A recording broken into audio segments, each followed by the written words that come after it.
Latvijas hokeja izlasē gatavošanās pasaules čempionātam Eiropā ir iegājusi finiša taisnē. Komanda svētdien no rīta atgriezās no pārbaudas spēlēm Slovākijā un Dānijā, un pirmdien un otrdien vēl turpinās treniņi Rīgā, bet jau trešdien komanda izlido uz Zviedriju, no kurienes dosies tālāk uz Ziemeļameriku, kur būs Monreālā pārbaudas spēle ar Baltkrieviju, un pēc tam jau 2. maijā sāksies pasaules čempionāta spēles. Rīgā pēdējos treniņos treneri Oļegs Narovs un Harijs Vītoliņš vēl klīpē pēdējās taktiskās nianses, bet sastāvs treneriem jau ir zināms, kuri dosies uz Stokholmu.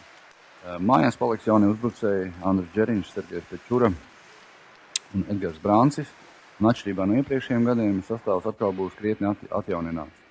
Un par vienu no potenciālajiem komandas līderiem šogad varētu būt jaunākais no brāļiem Redlihiem Miķelis. Komandā vairs nav Tambieva, Semjonova, citi pieredzējuši uzbrucēji, un lielāka atbildība attiecīgi gulsies uz vidējās paudzes uzbrucējiem.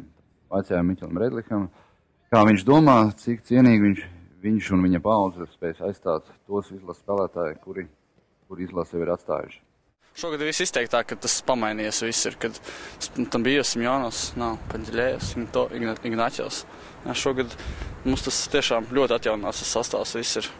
Bet, kaut kādam tam bija jānotiek, laikam.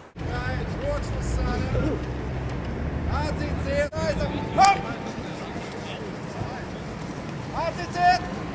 Vairāk!